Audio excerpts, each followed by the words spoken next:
Excited about our class this year. You know, a couple things that stood out to me is, you know, we held on to our commitments, and it was tougher this time than ever before to hold on to commitments because the pool was a lot smaller because all the people that early signed. So I thought our staff did a great job with that. For the second year in a row, we had no decommitments. I would bet there's very few teams around the country that can say that, and that's really big, and that's a tribute to the kids that we're recruiting, the relationships that we're building long term. And I think that's definitely a tribute to our staff. By state, started with the state of Alabama. We signed 9 players, which has been a priority for me since I've been the head coach here. Georgia, we signed 8. Florida, we signed 6, and we signed 1 from Australia. And I did not make an in-home visit to that one. By position, it was a big class for us. Wide receivers, we signed 4, we feel very good about. Also a big class for running backs, and we signed 3, and all 3 of those guys are different type skill sets. Offensive line, we signed 2. Quarterback, we signed 1. We did not sign a traditional tight end. Defensive line, we signed 4. Defensive back, we signed 4, which was very critical for us. We felt like linebackers, we signed 3. Then we signed a buck and then an athlete. And just to go with the guys that did sign today with us, just to go over that. First of all, our punter, Aaron Sipos, a guy that played Australian rules football. You know, he's not your average kicker. He's an athlete. He got a great leg. I think this guy's really going to help us. I'm very excited about him. Matthew Hill. Matthew Hill is a guy that came to our junior camp, I believe, 3 years in a row. A guy that we've recruited for a long period of time. We really feel like he's one of the better football players in all of the country. This guy can do it all. We're very excited about him. He's going to play wide receiver for us. He's the type of guy that just want to get the ball in his hands. Richard Jabuners, a buck. When I think of him, I think of speed. I think of speed. I think of upside. For his high school team, he played offense, he played defense, he played wide receiver. He can do a lot of different things. I think this guy's got a chance to be a dynamic player. Really expect him to be a very good pass rusher. Harold Joyner, when I think of Harold, I think of versatile. I got a chance to coach a guy named Charles Clay a few years back, and I think they're from that same mold. Talking about a guy that we really feel strong about that can come out of the backfield and stretch the field vertically. You know, he can do a lot of different things with the ball in his hands, so we're excited about him. Roger McCreary, our corner. You know, we thought that we really needed to focus on speed. He's one of the fastest guys in our state. We think his upside is very good. He's a super young man, high character, makes very good grades too. Anthony Schwartz, wide receiver, the fastest guy in the country. He is also going to run track for our track team. Very excited about that. But he's a football player. I really believe this guy has a chance to really be special, just from the standpoint that you know, he got better and better throughout his high school career, and he's got that drive to make him special. So we're very, very excited about him. Connis Miller is a guy that was a priority for us in this class. A guy that you know, everybody in the country came out after him late, and he hung in there with us. This guy's a very good athlete. He plays Wildcat quarterback.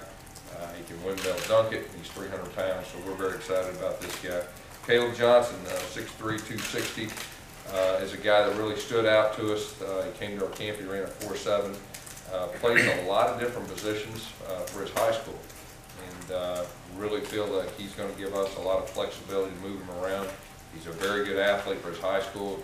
He also played some wide receiver and tight end, made some great catches.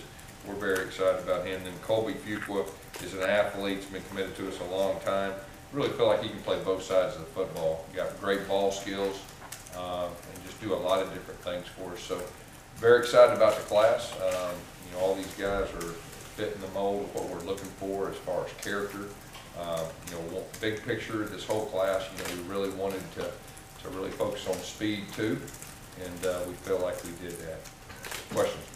Was there any area of the class you think is the strength, and any area where you wish you could assign more guys? Yeah, we'll start off with offensive line. I mean, we would have liked to sign another offensive lineman or two, and we had some opportunities from guys that were interested late, but I just didn't want to take anybody. And obviously, you know, having our coaching change 2.5 weeks ago obviously was a factor of that. But at the same time, we could pick up a 5th-year guy or something like that. But this next class will definitely be a focus of offensive line. As far as strengths, you know, I think there's, you know, the defensive line, the linebacker, like I said, the secondary was a big factor as far as that goes. And then with our wide receivers signing 4 guys, we feel like all 4 of those guys can help us next year.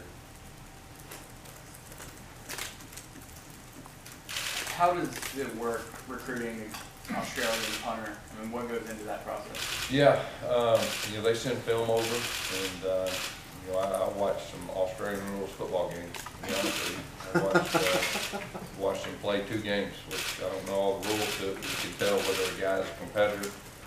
He's a great athlete.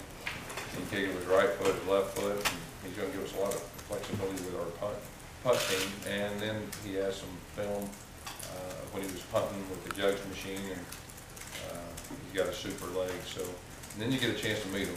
You know, like I said, he came on an official visit, and when you matched up the Australian rules football with the video that we saw, I think he's got a chance to really help us. Is he the toughest punter you've ever been around? I think he's got a chance to be. I mean, it looks like it. Did maybe when he gets here, and if he does get a job, tell him, hey, maybe don't try and knock someone's head off every play? Tell you what, I would bet he's not going to be scared to tackle. He's been tackling out pads on, so I bet he'll tackle. When you're recruiting a guy like him, where you obviously can't go out there to see him, and you're just doing it based off the film, how much does it help the reputation that that academy that he comes from? They produced the last 5 Ray Guy winners. Right, there's no doubt. I mean, that definitely helps. And then the standpoint, like I said, I watched him in professional games, you know, and that's pretty impressive. His competitiveness, and then you get a chance to get around him. He's a real mature guy, a real driven guy. So I'm excited.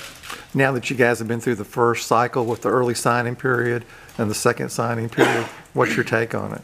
Yeah, well, starting with the first cycle, that was definitely different. Something we had to get used to. You know, we played an SEC championship game, and you know, the 2 teams that played in that, they couldn't make in-home visits, you know, that week like the rest of them could. And then, of course, 2 weeks later they have a signing. So that's something you just got to get used to as you go. I think it accelerates recruiting. You know, as far as the early signing day, and then of course, you know, the second part of it was completely different. There wasn't as many players out there, and I think everybody in the country zeroed in on a lot of players. And that's really what made it different. But for us, you know, we had our guys committed for a long period of time, and so it was more about us just making sure that we held on to our commitments with everybody coming after them, and our guys did that. Do you, having been through this once, does it help you going forward, kind of maybe plan how you act? 100%, 100%. I think it was a learning experience for all the head coaches. This is the way it's going to be, you know, long term. I think it'll be different each year as far as just being more comfortable. So I'm not expected probably to be the same. Gus, do you feel like, not maybe than anybody else, but you feel like you're further ahead than you have been in the past on like 19 or 20 classes? Oh, yeah, 100% on that, just from the standpoint that, you know, we didn't have a whole lot of guys that we were recruiting the second part, and it gave myself a chance to get out in schools of 2019 prospects more. I know our staff hit the 2019. And like I said, the big thing is everything is going to be more accelerated now, and I think you'll see, you know, things moving up, you know, each year. You only have 1 junior college signing in this class. That's the fewest you've had. You mentioned last year when you only had 2 again.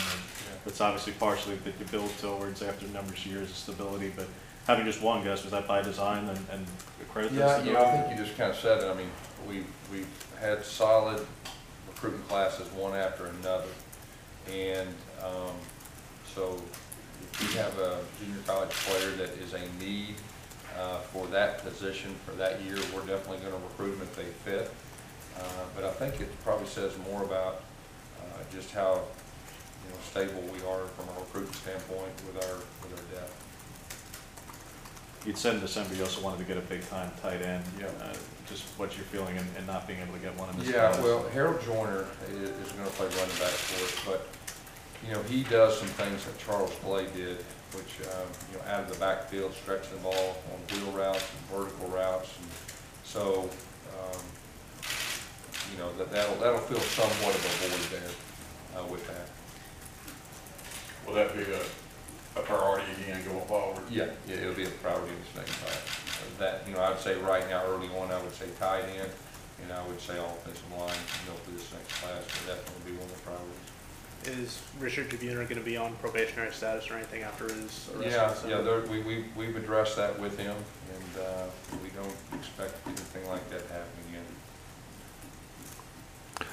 How are your guys that are already going through winter workouts doing the early signings? Start, you know, Coach Russell gives me a report, you know, once a week, and said the guys are, first of all, they're really good kids, they're working hard. He said they're very athletic. So he's pleased. Do you expect Jarrett to be able to take part in spring from the get-go, or? You know, at this point, it looks like he probably will not start participating until after spring break. So if that is the case, the two younger guys will have a chance to, you know, get those 4 or 5 practices you know, under their belt before he gets back. And I would need to say this too, that there is going to be an adjustment in our spring starting date. Originally, it was going to be the 27th. We're going to move that to that Thursday to the 1st. Will be our first practice. I just feel like we need a couple more days of preparation before we get started. So will that then move like the last day, like 2 days after A-Day then? Yeah, that's what we'll do. We'll practice the 2 days after 8. Gus, a couple weeks ago down at the Senior Bowl, you said you'd hope to have your support staff finalized around this time. Do you have any updates there? You know, I'm hoping by tomorrow. Okay. I think I told you about signing day. It's off today. What about Marcus Woodson's role? Have you figured out which part of the secondary he's going to handle? Yeah, he's going to be helping with the secondary, and you know, him and Greg will kind of team teach for that. What's your initial impression of Marcus Woodson so far? I mean, I know he's gotten out doing recruiting stuff already. Well, first of all, he's a great coach, great person. You know, he's going to be a great recruiter too, and he's off to a great start. Gus, there's apparently going to be some kind of changes in the transfer rules. What's your feelings about that? Specifically about guys that able to transfer without having to sit out. Yeah, we'll see where that goes. I mean, that would open up a lot of different things and a lot of different dynamics. So we'll see where that goes. Anything else?